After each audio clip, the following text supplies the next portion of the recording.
다음에 굉장히 중요한 부분인데, 초보자들이 논문을 쓸 때 평소에 안 쓰고 있다가 나중에 몰아서 쓰려다 보니까 논문을 앞에서부터 쓰는 경향이 있어요. 그러다 보니까 초록부터 쓴다거나 서론, 인트로덕션부터 쓰는 경우가 많이 있는데, 이런 식으로 논문을 쓰게 될 경우에 나타나는 현상이 뭐냐면은, 제가 굉장히 좋아하는 만화가 있는데도 만화를 한번 보시죠. 이 만화에 보면 이래요. 처음에는 디자인을 해놓고서는 막상 쓰다가 보면 앞에서부터 쓰게 되는 거죠. 앞에서 쓰다가 보면은 본인이 각각의 부분이 할당되는 시간이 동일하지가 않아요. 앞에서부터 잘 풀리는 부분은 술술술 빠지니까 뭐 시간 얼마 안 쓰고 지나갈 때도 있고, 반면 예상치 못했거나 혹은 중요하지 않은 부분에서 시간이 질질질질 끌리는 경우들이 굉장히 많이 있게 돼요. 그래 놓고 나서 적당히 만들어 보려고 해서 어느 정도 모양새를 만들어 놨더니, 내가 처음부터 써나가다 보니까 결론적으로 앞뒤가 안 맞는 부분이 생기는 거죠. 그래서 앞뒤가 안 되는 부분 날려놓다 보니까 처음에는 약간 어색한 글이 나오고, 이거를 보고 또 교수님이 첨삭해 놓고 나니까 또 내가 생각했던 거랑 다른 게 되어 있고, 본인이 처음에 국문 초록은 맨 처음에 쓰기 시작하니까 요것만 완벽하게 써놓고서는 뒤에서 힘이 빠지는 용두사미가 되는 겁니다.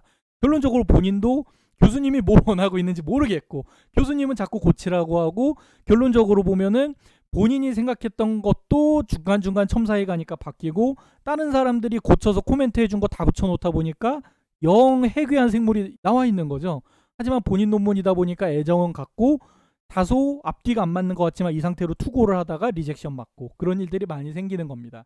그렇기 때문에 초보자로서 논문을 쓸 때 효율적인 전략은 뭐냐면은, 처음부터 완벽한 고양이를 만들려고 할 게 아니고, 처음에는 그냥 요 수준에 이렇게 팔다리만 있고 꼬리만 있는 수준에 우선이 뼈대를 보내고 나면은, 이 골격이 제대로 서 있는지부터 코멘트를 줘서 중요한 얼개부터 정확하게 잡아놓고, 그 다음에 세부 작업에 들어가서 또 그거에 대해 코멘트를 받아서 하나씩 교정을 해나가는 편이 끝났을 때 그래도 정상적인 논문의 형태를 갖추게 된다라고 하는 것이죠. 그래서 제가 논문을 작성할 때 주로 쓰는 방법은, 피겨 얼라이먼트를 해놓은 얼개를 우선 짜놓고 연구를 시작을 합니다.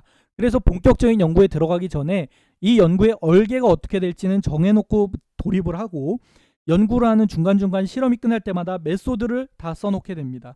이러고 나면 실험 중간중간 결과가 나오죠. 결과가 나오면 그 중에서 어느 결과를 쓸지가 정해지고 나면 그 결과들 가지고서 우선 리절트를 써놓게 됩니다.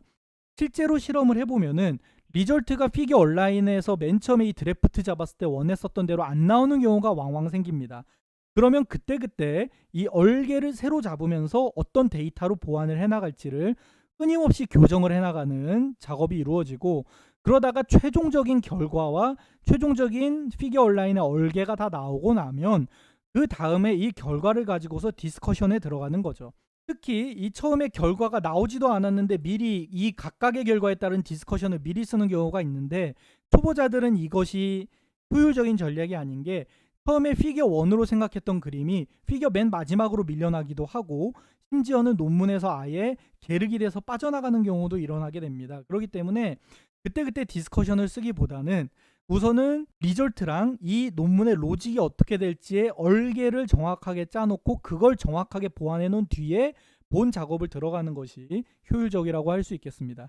그래서 우선은 논문을 본격적으로 쓰기 전에 메소드와 리절트가 탄탄하게 완성이 되고 나서 이 리절트와 얼개를 봤더니 결과가 논리적이라고 생각이 됐을 때 그 리절트들을 가지고 디스커션을 쓰는 게 한 번만 쓸 수 있기 때문에 업무가 효율적이 됩니다. 이래서 디스커션까지 다 쓰고 난 뒤에 그 다음에 인트로덕션이랑 맨 마지막으로 제목이랑 앱스트랙트를 정하는 게 효율적입니다. 실제 논문에 들어가는 순서는 타이틀 앤 앱스트랙트, 제목이랑 초록이 먼저 들어가고 그 다음에 서론이 나오니까 요것부터 쓰는 경우가 많이 있는데, 서론이랑 앱스트랙트의 목적은 뭐냐면은 이 제품을 파는 어그로를 끄는 데 있습니다. 이 논문을 읽게 만드는 어그로를 끄는 건데, 이 논문 뒷부분이 확정되지 않은 상태에서 어떻게 광고랑 어그로를 제대로 끕니까?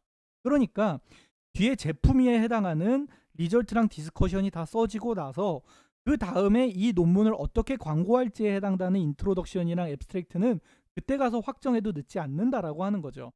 이렇게 쓰는 게 제가 하는 작업 방식이고, 제가 주위에서도 봤을 때 논문에 익숙하지 않은 분들, 논문을 잘 쓰는 분들은 앞에서부터 쭉 쓰시면 돼요. 왜냐하면 머릿속에 연구의 과정과 논문의 로직이 다 들어가 있는 분들 같은 경우는 앞에서 쓰시는 게 빠르시던데, 아직 초보일 때는, 아직 논문 쓰는 게 익숙하지 않을 때는 제가 제시한 이 방법, 연구 중간중간에 메소드랑 리절트를 틈틈이 써두고 이게 다 완성된 뒤에 검토를 충분히 받아서 피드백을 받은 다음에 확정된 리절트를 가지고서 디스커션과 고찰을 쓰고 디스커션까지 써서 논문의 로직과 강점과 약점이 완벽하게 결정된 다음에 이걸 기준으로 인트로덕션이랑 타이틀이랑 앱스트랙트를 써서 이 논문을 어떻게 홍보를 할 것인가를 결정하는 게 좋습니다.